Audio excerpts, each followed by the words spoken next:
How are you? I'm good. I'm Mm-hmm. good. It's sunny and cold here today. It was the same here. Good. You're all wrapped up? Yeah, because, well, no. Did you say warm? No, it wasn't warm. It was cold. Did you say sunny and warm or sunny and cold? You said sunny and cold. Sunny and cold. Cold. Oh, yeah. It's 39 degrees Fahrenheit. Okay, it's cold here too. I don't know what temperature. Okay. So last week, I was actually meditating during the time I was supposed to be meeting with you. Mm-hmm. And I came to our meeting and I realized I got the time wrong. And yeah, there was some disappointment, but rather than feel bad about myself, I thought, well, Alma's going to forgive me and just get it next time. But then when I got to see the chapter you recorded, the thought did occur because I was let me say it right. I was rapturously happy that if you had, if I had known sooner that you would have recorded the whole chapter, I would have gotten the time wrong weeks ago. You would have done that on purpose. That's right. Well, it was just, I didn't plan it. It just happened. Oh, okay. All right. So the spontaneous reading occurred. And it was so beautiful. I mean, I felt like Ribu was singing to me. How beautiful. Yeah. Oh, wait for a sec. I wanted to do something for you and I completely forgot. Let's see if I can do it really quick. Hold on. Okay. Can you wait for like 2 minutes? I have 2 minutes.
Sorry, it didn't work.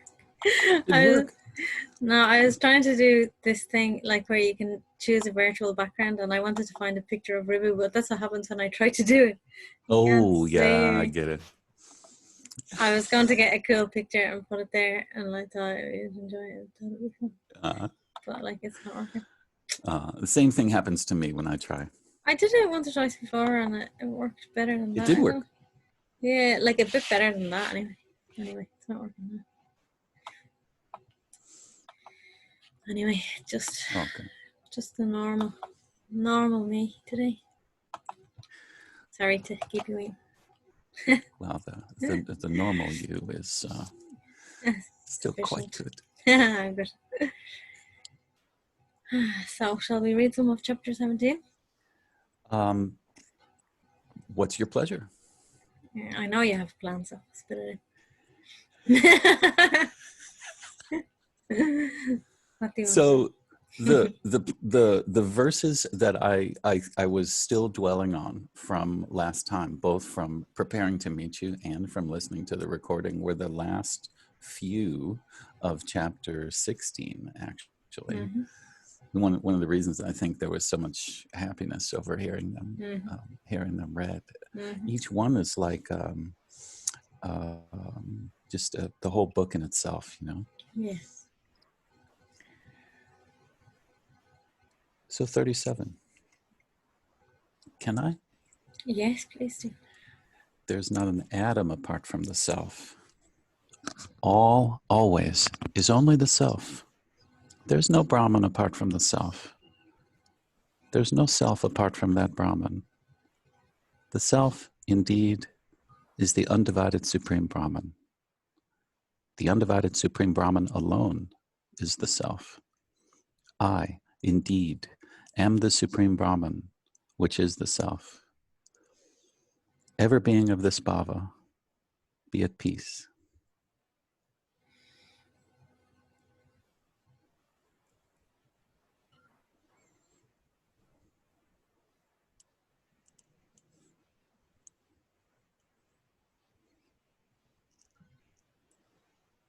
I think the last line of these verses is just so conclusive. Mm-hmm. The self indeed is the substratum of all. The self indeed is the essence of all. The self indeed is the nature of all. The self indeed is of the nature of none. The self indeed is of the nature of the non-dual. The self indeed is the undivided Supreme Brahman. I am indeed the Supreme Brahman, which is the self. Being ever of this bhava, be at peace.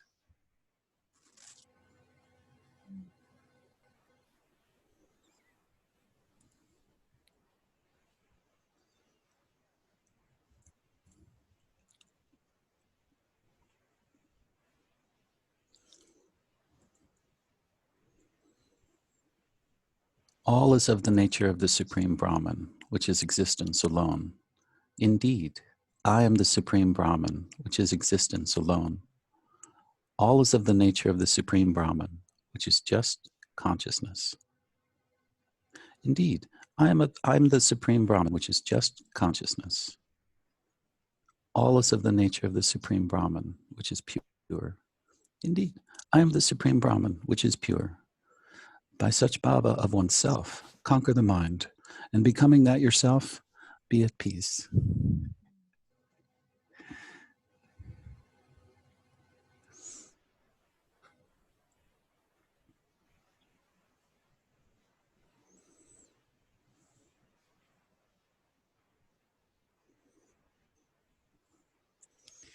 I get this big, message of, you can put that down now. Let go of that now. Mm-hmm.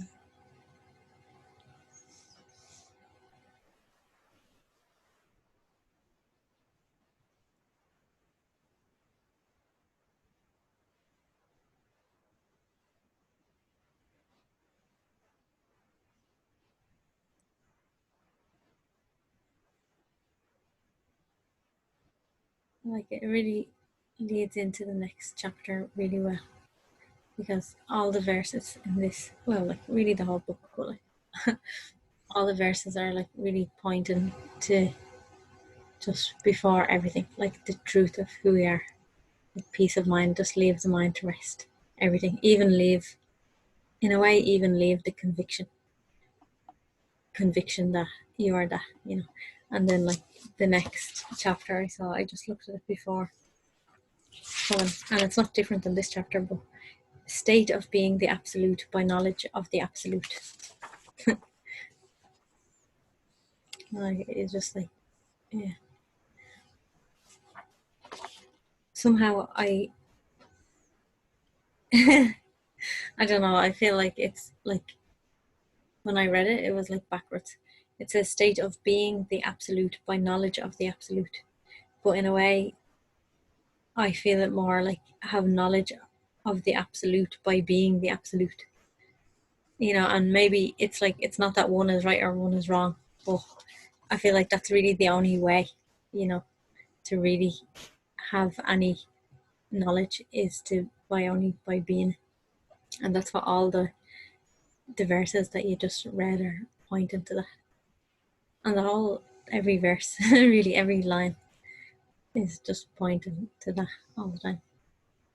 Mm-hmm. I know we can have so many different stories going on inside us, even spiritual stories. Like even like, oh, I must sit down and meditate now. I'm gonna sit and meditate. But like, you're not sitting and meditating because you're beyond that as well. So even that's a story.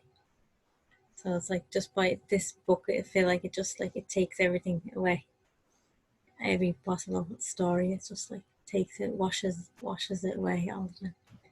So it's very useful to read over and over again, and it's very enjoyable to be sharing this reading with you all the time. What caught your eye in chapter 17? Well, I didn't read it. I just, like, when I was waiting for you to come, I just read like 2 or 3 verses. So really, it was just that title, "State of Being, the Absolute by Knowledge of the Absolute."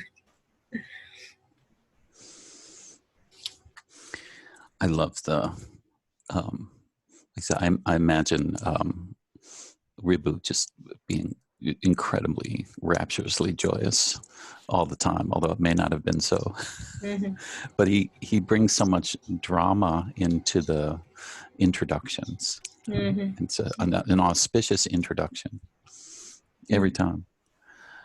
Nadaga, I shall gladly further give you the exposition of the Supreme, which is extremely secret, rare to come by, wonderful in content, and confers instant liberation on the deserving person. Listen to this with a pure heart. The knowledge of the Supreme Brahman, the massive bliss, is easy for those who have great purity of mind. And a little echo in my head, but not you, Steve. Nah, no. Just the mind being crazy. It's okay. Yeah. But that is exactly what the mind says. Like that, not you or whatever. It's like, as long as you catch it, then it's fine. It's like, that's its job. That's what it's meant to do. It does whatever it needs to do. It is actually quite funny. Like, I feel like when we catch all those things, like, we're seeing it from a more true place. We're catching all those stories of the mind. There's something so beautiful in that, and it feels like, just I feel like it's like grace has you.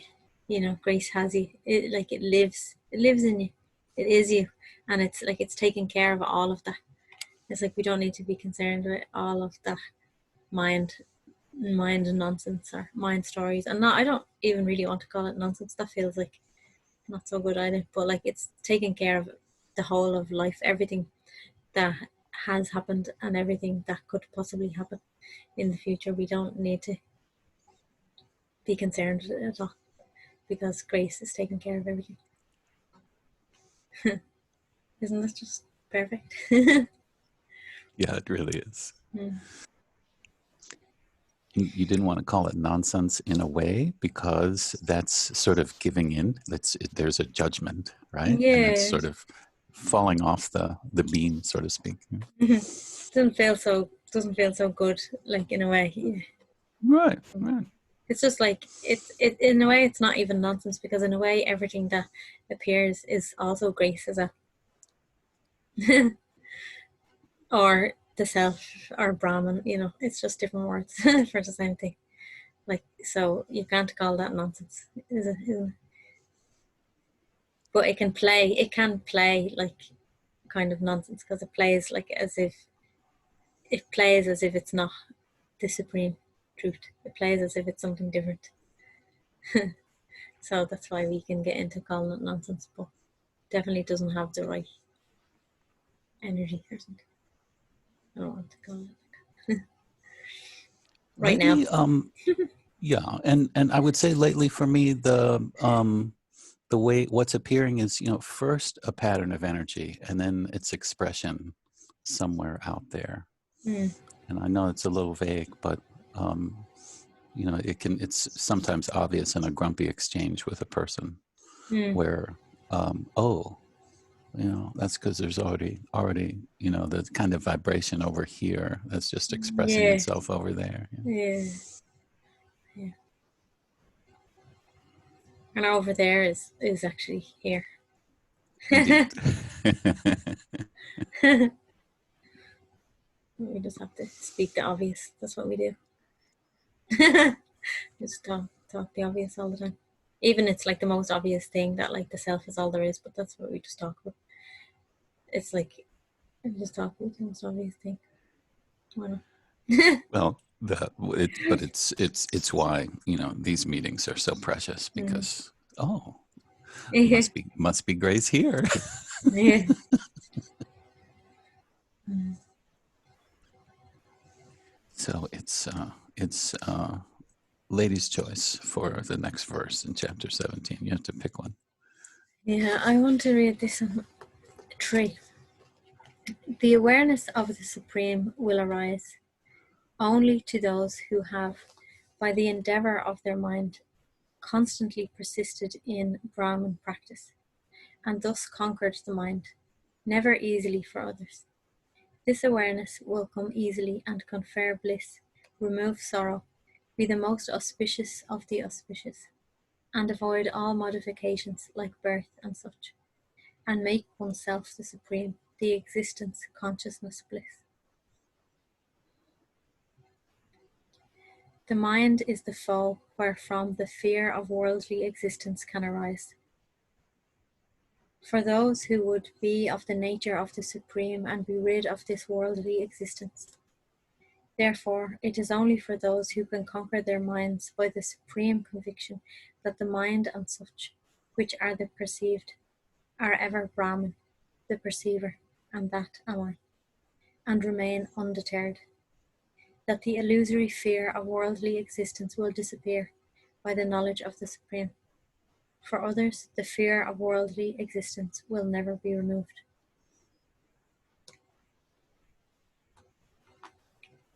It's kind of like it's just a choice.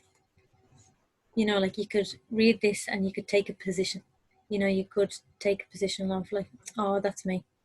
The fear of worldly existence will never be removed. Here. Or like you could take the position of, oh, great, like everything is getting removed. Like you can, it's kind of like, it seems like just a choice. Like where do you see yourself or something? And because that can kind of sound almost like bad, like for others the fear of worldly existence will never be removed, but actually for everyone the fear of worldly existence can be removed if we just want it, because purely just because it's not real. Like that's it. So it's like, of course, if we want to dream and pretend, then we can. It's like a child, like just playing make believe imagination. Like they can do it if they want, but it doesn't make it any more real.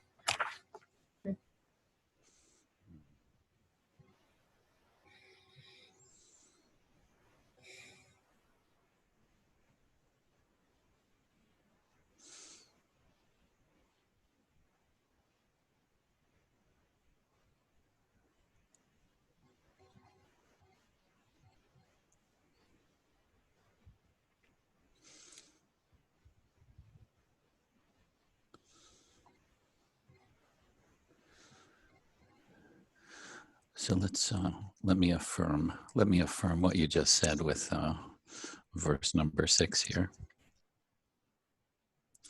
What is seen as the mind and such is only Brahman. There is neither the mind nor anything else. What is seen as the weighty worldly misery is only Brahman. There is no agitated world and nothing sullied. What is seen as fear is only Brahman. There is no pursuing fear or desire. Always, I am Brahman, without a second. Filled with this knowledge, become one with the undivided Absolute.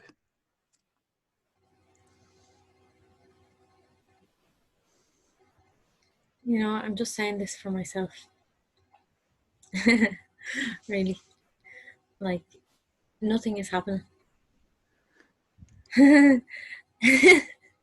Nothing is happening. Like even like it kind of can seem like I remember saying this to an auntie before. Like things seem like, and he said, "Well, what does seem mean?" Because it can seem like that our mind is getting washed of illusion or something, and it can seem like, let's say, it can seem like grace is here, and grace is like washing our mind free of all illusion. But even that itself is actually an illusion as well, and you could totally get by that illusion. Like it's like choosing, like taking a position of like I'm that one that my mind is getting washed, but I'm not. Like I'm not, and that itself is like a play, it's an illusion. Like I like that when Ananta said that. Like I was saying, it seemed, I can't remember exactly what I was talking about. I was saying it seems like something. He was like, yeah, but what is that seeming? And now I feel like that seeming is just an imagination. It's just an idea. And even, yeah, like when you start to question like what is an idea even, like because an idea isn't even anything. Like that's why when like this song of Rabu says like there are no thoughts. Like a thought and an idea, they're both just different words for the same thing. So when you have that question, you know what is an idea, like it almost like you can't get an answer with a thought. Then really somehow it feels like, yeah, so just like that, nothing is happening. Nothing is happening. I'm just saying that kind of for myself. You know. The, the best parallel I have to what you just said is asking while in meditation, to whom is this so-called thought occurring? Mm. And the answer is, it's not really fair to. Those the cat running in. Mm. The answer is this Yeah. empty silence filled with a cat yowling. Mm-hmm. Oh, there he's running out again. No, just to say it again, so I can center for a moment. Mm. That that it's like the most intimate thing I can possibly share with you. I mean, the, the center of subjective experience somehow. To whom is this thought occurring?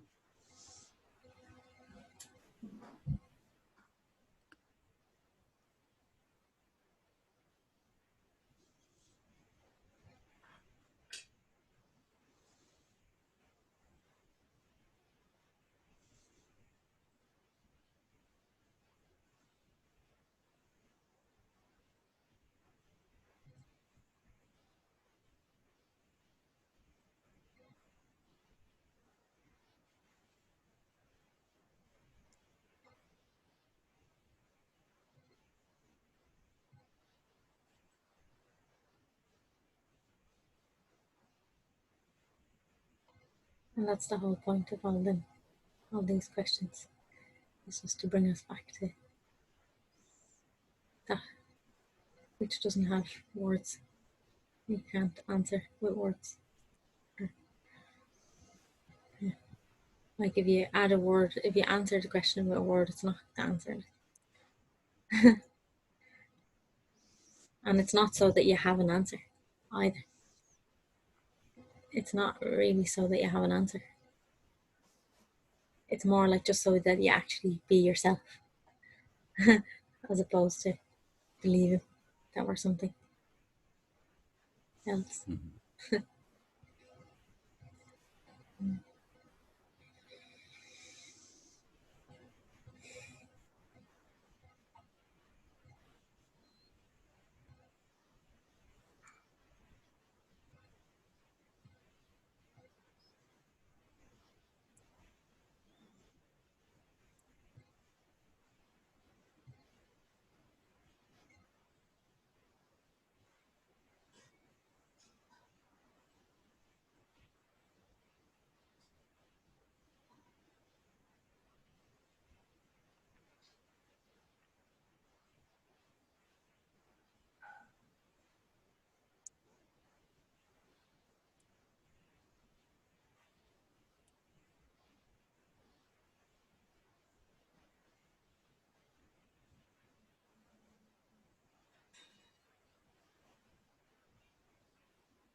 Like this, all is ever Brahman. There is never such a thing as all. The whole, perfect, full Brahman, which is all pervasive, is only myself. There is nothing apart. Attaining this undivided knowledge of the awareness of the Supreme Brahman, and being rid of this wholesome fear of worldly existence, become ever the perfectly full Brahman.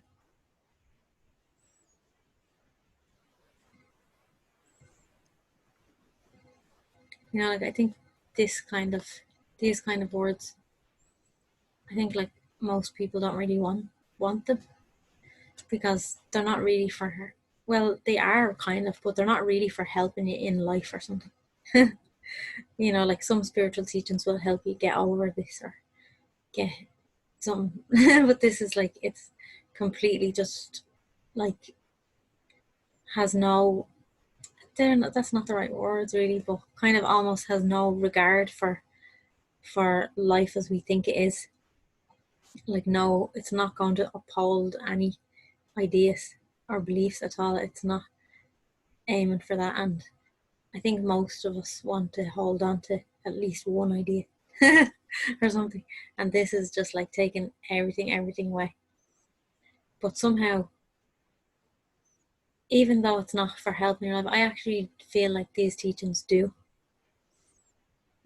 like, I don't know, help your life. But like your heart gets so absorbed in what's true that, of course, that can only be good in your life. So, like, maybe loads of bad things might happen, but it won't really matter. I'm almost like afraid saying that now. Like, what's gonna happen in my world now? But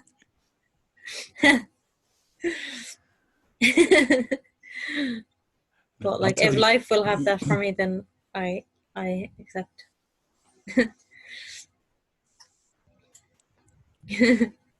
No, reading Rebu these many years, and having a community just appear in Santa Cruz, having Amba appear once a week, if I can make it on time, feels like Mm-hmm. taking the knob of happiness and dialing it up to 11, and Mm-hmm. then the knob comes off, Mm-hmm. and now it's gone. There's no measure.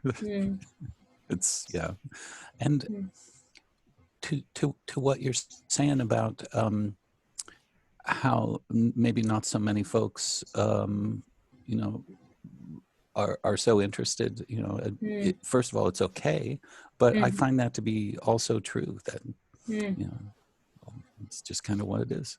Yeah, yeah. It's not like there's no judgment there. Yeah, yeah. Ribba would have had a hard time forming a religion around Yeah. around himself. Yeah. Yeah, it's really like, it's almost like it's, even though it is part of the movie, it's almost like it's not part of the movie. But even this is part of the movie. Even these words. Isn't that amazing?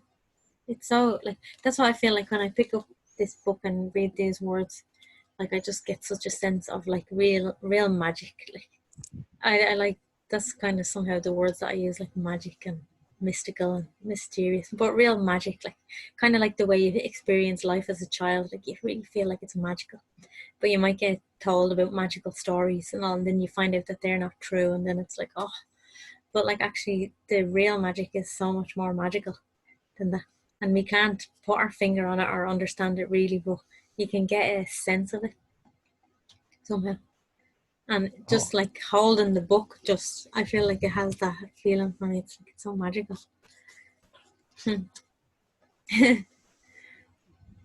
And it's really nice to be able to share that as a and there probably are like lots of people as well who would like appreciate it. I'm sure there are, just in relation to the amount of people in the world, it's probably quite small. Delusion and others that are perceived are all Brahman. The actions arising therefrom are all Brahman. What is seen as creation is all Brahman. All its actions are entirely Brahman. The body and others that are seen are all only Brahman. All things down to a blade of grass are all Brahman. The super Brahman is one, and that is myself. By this awareness, ever abide as the absolute.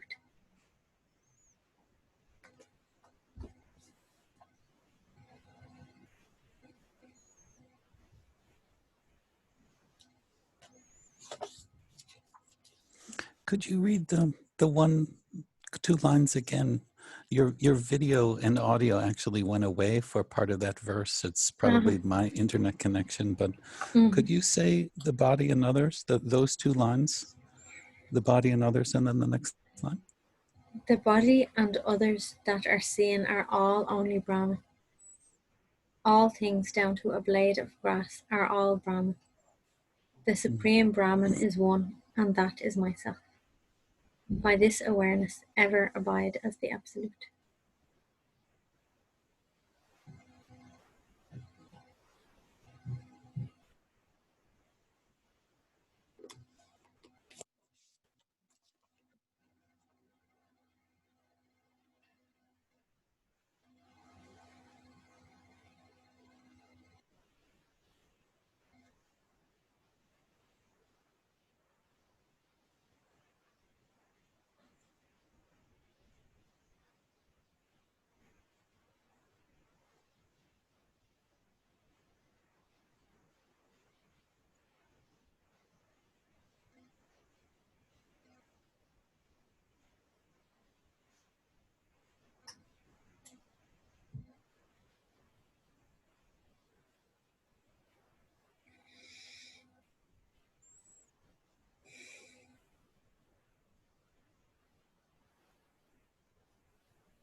I always love when that reminder comes. There are no others.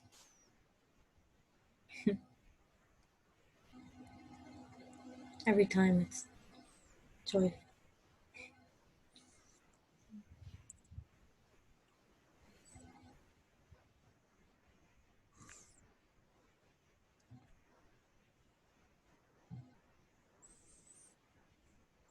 Certainly the habit on this side is when a simple insight like that comes, the tendency is to add something to it, Mm. right? To take possession.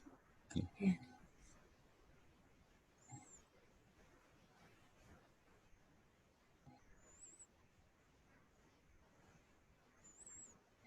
It's almost like none of our perceptions are true. And we don't actually need perceptions to be and experience reality. And we rely on perception. And our perceptions are colored by the mind. And in a way, like the mind is consciousness, they're not different. So I suppose like what seems to happen is like your perception gets cleared and cleared all the time in a way, but like in a way also that doesn't really matter, because even if your perception is filthy, let's say, if you're looking through glass, even if it's complete filth, so you can still be completely experiencing reality. So it really doesn't even matter. Even though our experience of life does get more beautiful as our perception clears also. And somehow life just seems to want to do that. It's like that's its game. But in a way it doesn't really matter, because even with all the dirt or something in our field of vision, it's like still the what's beyond all perception is shining all the time, and we can tap into that like any moment. Like it's not like, because I think some people, like I think that there's that idea is out there, that our perception has to get completely clear before we can come to the truth or something, and we have to go through a journey and heal ourselves or remove all these hundreds upon thousands of layers. But I don't find that to be true.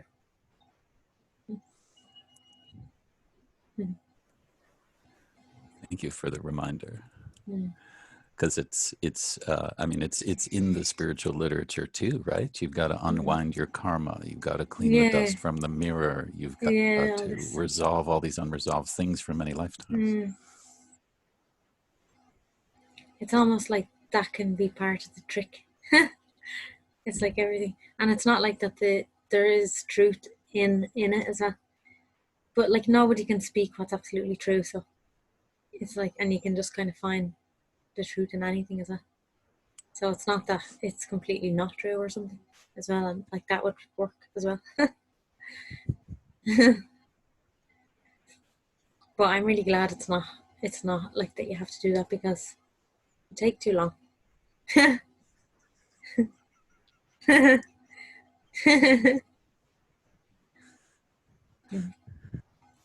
So it's like, in a way, it can be like whatever we're experiencing or believing when we just surrender or like know that it's like, it's just like this says, it's just like it's Brahman appearing as this. Like, it's like I don't need to know why it's appearing like that or what it's doing. It's like that's Brahman appearing and Brahman is taking care of it.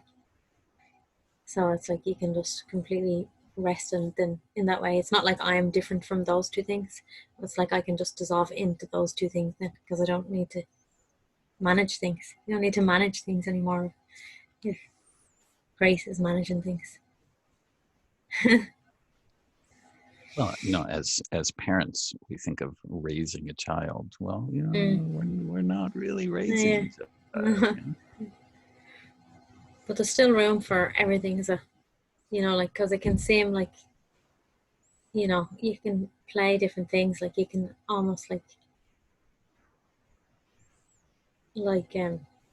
just engage with different ideas, when you're parenting, like, oh yeah, I don't want to do that, or I do want to do this. But like you say, like that's life doing all of that, and you can kind of engage with it as well at the same time. It's not like that you have to, because sometimes it can sound very much like that you're getting removed from life or something. But I guess it's just like no words can really explain how it is. I was talking to someone the other day, and it's like you can't actually impart really anything with words. You can't impart the experience or something of just being yourself. It's more just like that you can just kind of encourage somebody to bring their attention to themselves, so then they experience for themselves and they see for themselves. And maybe for every being as well, it's different. Like experientially, it's kind of can be experienced different.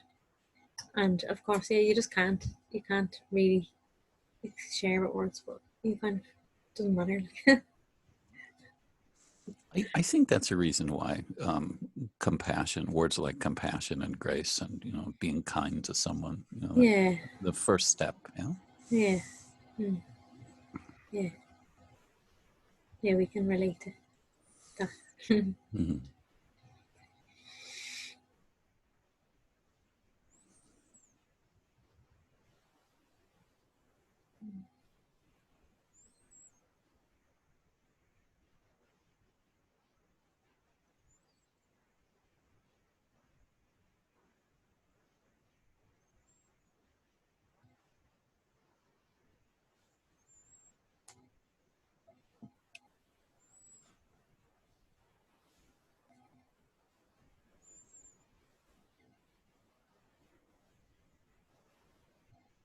What is the community that you speak about in Santa Cruz? Is it what is it? That's Nome's temple, Sat Ramana. Mm-hmm, I can send you a link to their website. That's mm-hmm, where I've visited to visit mm-hmm. with Nome and the community of people there. Okay. And is Um, Nome one of the translators of this English version of the Song of Rhythm? he should be on your cover or in So the written somewhere. I saw it yeah, somewhere. So yeah. he is there, and it's is it what do you call it? No, Society of Abidance and Truth. Is it something to do with that? The SAT. Yes, yes. So it's called the Sat Temple. Oh, okay. The first time I went, I took a bus from the Santa Cruz Airport the San Jose Airport to Santa Cruz, and it dropped me off at the corner of Ocean and Water, Mm-hmm. the two streets. You know, Yeah, okay. and That's I love good. yeah, I love the water analogies in Oh, yeah. So all what? through Ribu and Ribu. Like one street is called Water and one street is called Ocean. Yeah. Wow. Yeah, That sounds I good. was dropped off at the corner of Ocean and Water. Yeah. Cool. Mm-hmm. And then the next morning, I still didn't quite know where the temple was, so I was walking from the place where I was staying, and I saw a very skinny, bald man with a long beard. He was dressed in a white sweater and white slacks. He had a bag slung over his shoulder, and somehow I just got a feeling. I thought, okay, I'm going to follow that dude. Mm-hmm. And he turned out to be one of the members of the community. And he doesn't talk very much, but I've just had this feeling of love for him ever since. And he's very clearly devoted, and you could see that he's absolutely in bliss for the whole time of the retreat. It was nice. And I saw him several times more. And what do they do there at the Sat ashram? There are, well, not this year, but there are retreats every few months. And then the community comes together to basically honor Ramana. His pictures are all over the temple, and Nome will lecture on his verses, and I can point you to a couple of videos if you're interested, to kind of get the sense of what's going on. They publish a newsletter, and I make a small monthly donation. And I felt instantly welcomed. And we have this common love of Ribu.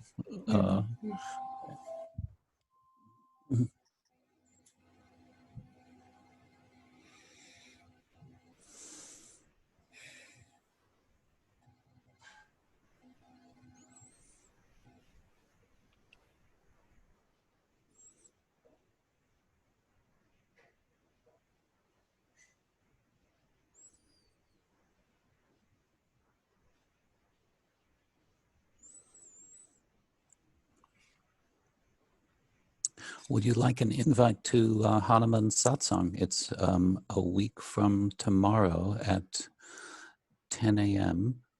on our time, so 11, 12.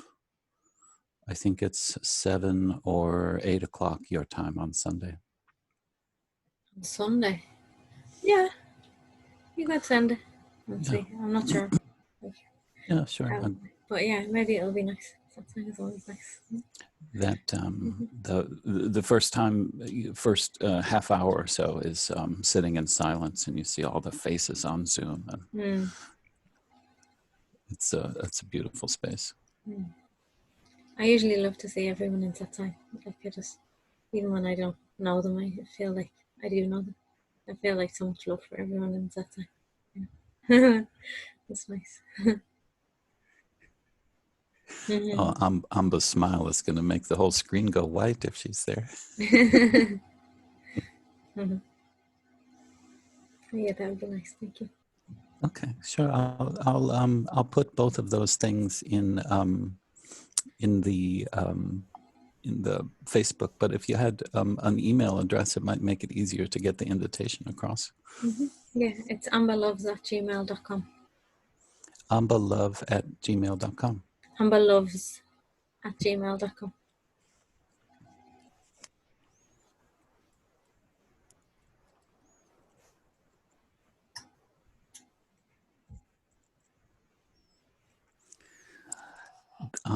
This morning is maybe one of the last acts of direct parenthood with my oldest one. She's getting ready to interview for medical school here at the University of Washington. Oh, and she wants to review the interview questions with me. okay. Yeah, and I'm thinking that she's sort of trudged her whole life, through her own effort to the base of the mountain. And, the once she gets in, there's really not much more help I can give her. That, climbing the mountain is sort of on her from that point. So kind of looking forward to that. That's right after a few minutes from now. Unless she climbs some other mountain in her lifetime. Yeah. Then sure. you might be able to help her. Yeah. Dad's, the dad part of me wants to feel relevant, so I really relish this, one of these last chances to be really, really relevant. Yeah. That's good. Enjoy and good luck to her. Okay. Yeah. Thank you.